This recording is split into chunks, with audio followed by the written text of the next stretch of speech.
राधे राधे गुरुजी। जी। तो थोड़ी सी दिक्कत ये आ गई है गुरुजी कि अभी हम काम नहीं कर पा रहे थे, तबीयत खराब हो गई थी हमारी। तो थोड़ी सी घर में दोनों में मनमुटाव चल रहा था, हम में और मेरी पत्नी में, ठीक है। दोनों में। तो ये मनमुटाव ऐसा हो गया कि उनको ऐसा लगा कि ये काम नहीं करेंगे। ठीक है। तो वो बोलने लगी, मतलब मायके चलेंगी गुस्से में, और अब वो तलाक की बोल रही हैं हमसे कि शराब पीते हो आप? नहीं सर, नहीं गुरुजी। कभी नहीं पिए? नहीं गुरुजी। उपाध्याय, मेरा नाम शिवम उपाध्याय है, मतलब ब्राह्मण है। तो शराब, मुर्गा मछली ये कुछ नहीं करती गुरुजी। अच्छा, तो आप काम क्यों नहीं करते? पैसे कमाओ।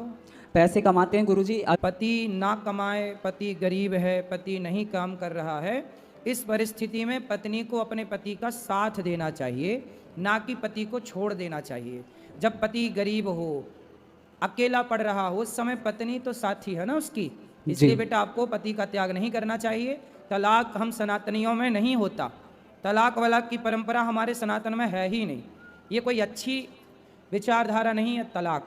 जी गुरुजी, मेरी आपसे एक विनम्र निवेदन है कि आपने मतलब आपको वो इतना ज़्यादा मानती हैं, इतना ज़्यादा पूजती हैं, जैसे अभी भैया ने क्वेश्चन किया था भगवान की तरह, तो वो वैसा पूछती हैं। तो मैं वृंदावन आपसे मिलने के लिए आया था, सिर्फ मैंने उनसे कहा तो उन्होंने मेरी बातों को टाल दिया कि अब मैं, जैसे कोई गलती हमसे हुई तो हमने माफ़ी मांगी। क्या गलती की थी आपने, बताओ। गलती ये कि जैसे हम काम नहीं कर पा रहे थे तो हमने उनको डांट दिया था। जैसे कि क्या बोल दिया था? हमने की कि मतलब हमें ऐसा टॉर्चर मत करो काम के लिए, एकदम हम जैसे ही हो जाएंगे, मतलब स्वस्थ हो जाएंगे, हम काम जरूर करेंगे, हम पे विश्वास रखो, थोड़ा सा हम पे विश्वास रखो। तो उनको ऐसा लगता था कि ये काम नहीं करेंगे, तो हमने थोड़ा सा डांट दिया था। और फिर उसमें उनको थोड़ी सी हमसे एलर्जी टाइप की होने लगी कि ये अब आगे काम नहीं करेंगे और ऐसे ही रहेंगे, तो उनको नफरत सी हो गई थी हमसे। कोई इतनी सी बात के लिए कोई पत्नी अपने पति को नहीं छोड़े, कोई और बात हो है जो आप छिपा रहे हो? आप नहीं, पूरी अपना पक्ष नहीं बता रहे हो। चूंकि आपकी पत्नी यहाँ नहीं है तो आपने उसका पक्ष तो बता दिया। अब आपकी पत्नी यहाँ होती तो वो ये बताती ना कि किस कारण से उसने ऐसा कहा। कोई तो कारण रहा होगा, बिना कारण के कार्य तो नहीं होता। नहीं गुरु, इसलिए आप अपनी भी गलती बताओ कि आपने क्या गलती की। आपका कोई पराई स्त्री से चक्कर था? नहीं गुरुजी।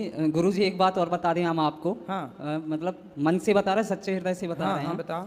हम किसी भी पराई नारी या स्त्री के प्रति गलत भावना कभी नहीं रखी। ठीक है। हमारी मतलब जो पत्नी है ना, तो हमारा एक ही उद्देश्य है कि ये मतलब वो ऐसा ना सोचें कि तलाक हो, और हम दोनों फिर से एक हो जाएं और उनकी सोच बदल जाए। इसीलिए गुरुजी हम बिल्कुल एक तो हो ही जाओगे, दिक्कत नहीं है, पर आपकी क्या गलती थी ये बताओ। गलती ये थी गुरुजी कि जैसे वो काम की बोलती थी। काम, बस ये गलती थी? जी।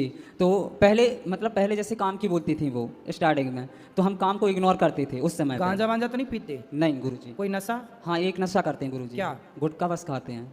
अच्छा जी। कौन सा गुटखा? ये तम्बाकू वाला गुटखा। अब नहीं खाना? जी। ठीक है। तो गुरुजी चलो आ जाएगी अब आपकी पत्नी। एक आदमी ने सुनाई एक ऐसी बात जिसे सुनकर गुरुजी भी हैरानी में पड़ गए।